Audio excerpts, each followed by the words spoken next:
महाराज ये अपना शुभ नाम पहले तो नवरत्न शर्मा। शर्मा जी, ये मंदिर को जो रहस्य है, क्या रहस्य है जो भोले बाबा और इनको जो दर्शन है, काय काय के दर्शन है और कब प्रकट भई है, पूरा इतिहास बताइए। मंदिर को रहस्य समझने बातें पहले हमें समझने की जरूरत है कि मथुरा क्या है। जी। वेदांत कह रहे हैं कि मथ्यते ही जगत सर्वम ब्रह्म ज्ञान जिनवा और तत्सार भूतम यद्यश्याम मथुरा सा निगद्यते।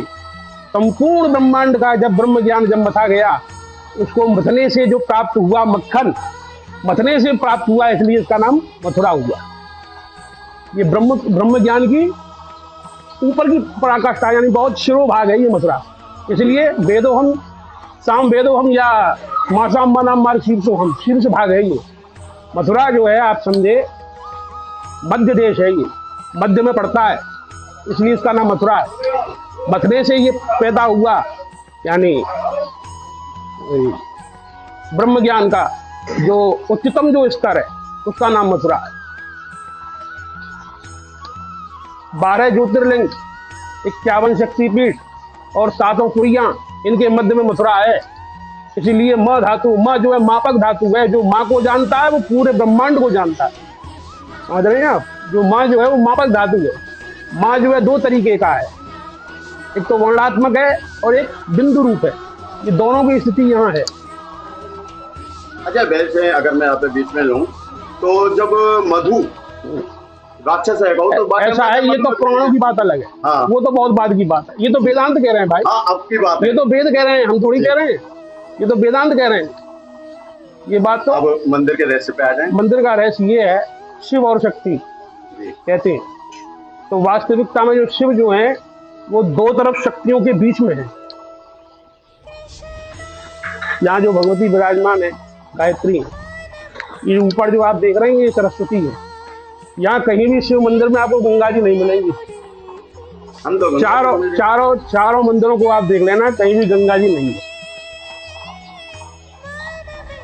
इससे कारण ये पता चलता है कि ये देव स्थान गंगा से पूर्व के हैं। यहाँ जो सरस्वती की जो स्थिति है वो इसमें नहीं है। अंदर जो मूल जो प्रतिमा है उसमें कुंडलिनी जो शक्ति होती है घूम करके जो ऊपर आई है, वो सरस्वती है। ये जो स्वरूप है ये सरस्वती का है यहाँ। दूसरी बात यह है, ये पूरा क्षेत्र सरस्वती का है। सरस्वती कुंड भी यहाँ पास में। महाविद्या मंदिर के ठीक नीचे एक नाला बहता है, वो कभी सरस्वती नदी होती थी, जो आज वर्तमान में नाला है। उसका विलय हो जाता है वहाँ यमुना जी में जाकर। तो मूल बात पे आते हैं, यहाँ भगवती विराजमान है गायत्री। ये जो है मूल प्रकृति कही गई है, अव्यक्त अर्धमात्रा आश्रिता या अनुच्चार विशेषता गायत्री। इधर जो भगवती हैं ये पार्वती स्वरूपा हैं। इन दोनों के मध्य में भगवान शिव बैठे हैं। 7 नीचे और 8वें ऊपर यजमान मूर्ति, ये अष्टमूर्ति शिव है। ये पोशाक के नीचे आप देखेंगे तो 7 नीचे है, वो नरमुंड नहीं है, मुंड वाला नहीं है, वो शिव। इसलिए यजमान मूर्ति है ये दोनों। तो यजमान यानी जब यज्ञ जब होता है तो पत्नी जो है वो दक्षिणांग हो जाती है स्वभाव। त्र्यंबकम की जो व्याख्या की है सारणाचार्य ने कि स्त्री अम्बा ससा यशसा त्र्यंबका, यानी अंबिका सहित जो शिव है वो त्र्यंबक कहे गए हैं। ये स्त्री अंबिका है, इसलिए ये महालिंग है। ये महालिंग है, यानी चारों तरफ ज्योतिर्लिंग है। ये ज्योति और लिंग यहाँ दोनों है, ये महालिंग कहे गए। इसलिए ये मध्य में है, 12 इनके चारों तरफ है।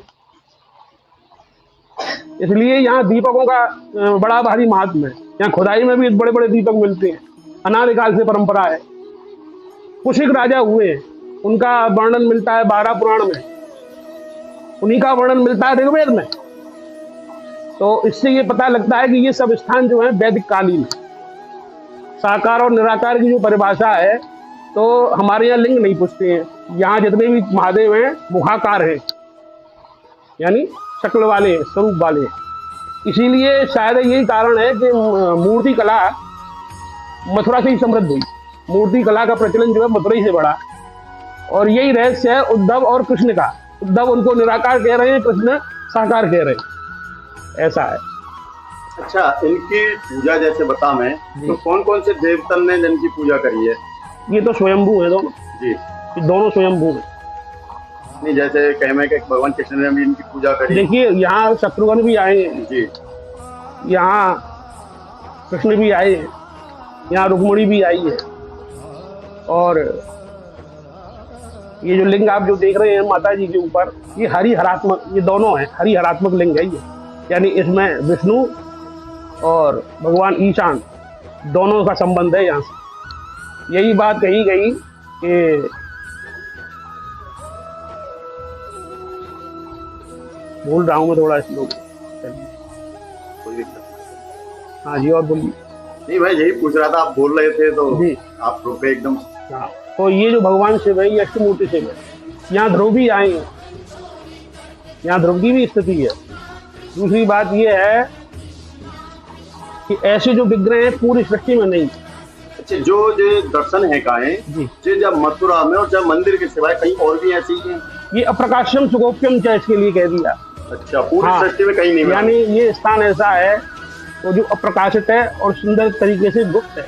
गुप्त है। हाँ, पूरी पृथ्वी पे कहीं नहीं पूरी मिला, पृथ्वी नहीं। सिवाय मथुरा में और जन्मभूमि के जी, भगवान जी, कृष्ण जी के पास। जी अच्छा, मंदिर को जो नाम है जी, वो आपको रहस्य और बताओ कि जिन नाम क्यों पढ़ो?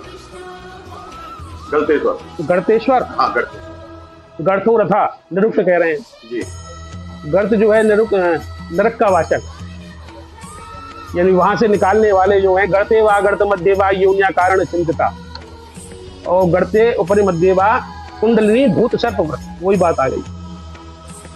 दूसरी बात यह है कि चिदाकाश महाकाश वासम भजी हम, धैराकाश महाकाश की जो स्थिति है, क्योंकि सप्तपुलियों के हिसाब से देखें तो मथुरा हृदय कही गई है। तो ये हृदय का भी हृदय होने से ये महाकाश, जिसको घटाकाश महाकाश कहा गया है। दूसरी बात यह है कि गर्त नाम शमशान का भी है, यहाँ पुराना शमशान भी मौजूद है। अच्छा, तो शमशानवासी भी बोल सके। हाँ हाँ गर्त तो हाँ, शमशान को भी बोला हाँ, गया है। और ये मूल प्रकृति ऐसी है कि इनको भद्रकाली बताया गया है, ये पशुपति कहे गए हैं।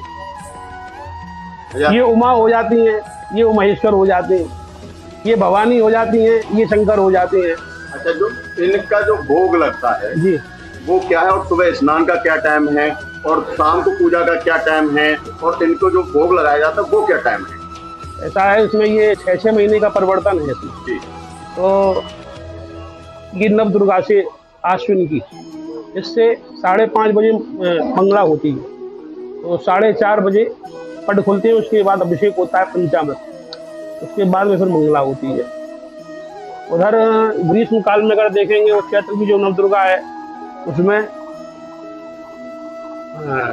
5 बजे का समय है मंगला का, और शाम का जो समय है इस समय ये 7 बजे का है, गर्मियों में 8 बजे का है। अच्छा, इनके जो मूल प्रसाद जो लगता है वो क्या है?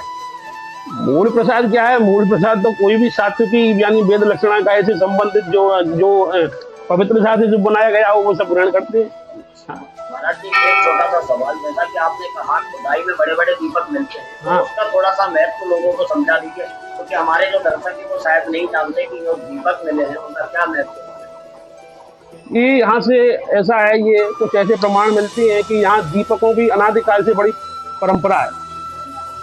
हाँ, और लोगों में ऐसा विश्वास है कि 41 दिन यहाँ कोई भी एक नियम करने से मनोवांछित लाभ की प्राप्ति अवश्य होती है।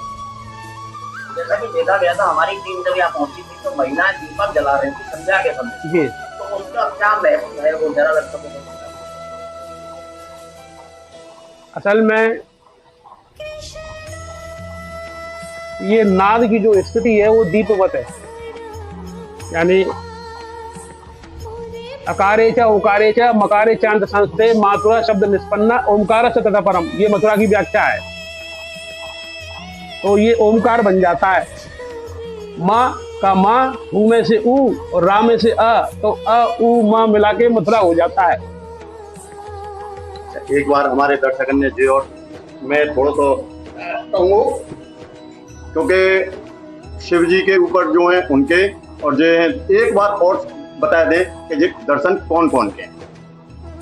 मैंने आपको जैसा बताया हाँ, कि उधर माता जी विराजमान है, गायत्री स्वरूपा, गायत्री स्वरूपा, और ये ऊपर लिंग है, ये हरिहरात्मक है। हरिहरात्मक शिवलिंग है। हाँ हाँ, अच्छा, यानी इसको बाणलिंग कहते हैं, इसको बाणलिंग भी कहते हैं, यानी नारायण की स्थिति है यहाँ। जी, हाँ, शिव की भी और नारायण की भी स्थिति है। ठीक है। और जो सामने जो दर्शन है रहे हैं बोले यानी वो जो नारायण जो है वो प्रकट नहीं होते, वो तो अव्यक्त प्रकृति कहे जाते हैं। ठीक है। हाँ। और जो सामने जो भोले बाबा के ये अष्टमूर्ति शिव है, और जो इनके ऊपर है ये भगवती सरस्वती है, सरस्वती मैया। हाँ, सरस्वती। अच्छा, ज्यादातर देखोगे कि भगवान शिव के जो मोह में क्या उनके ऊपर गंगा जी को होते हैं। मैंने आपको बताई ना पहले। अच्छा जी, पहले मैंने आपको क्या बताई, यानी इससे ये सिद्ध होती है कि ये स्थान गंगा से पहले के हैं।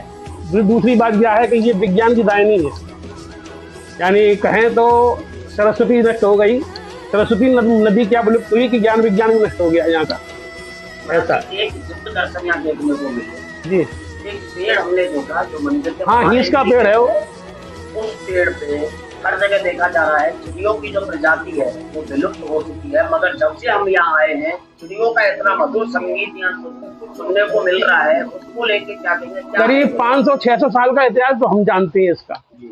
और यानी कुछ लोग हमारे यहाँ घना से आए थे, घना पक्षी बिहार से, तो वो ये कह रहे थे कि जितना वृक्ष पुराना वृक्ष आपके यहाँ है उतना पूरा ब्रजमंडल में नहीं है।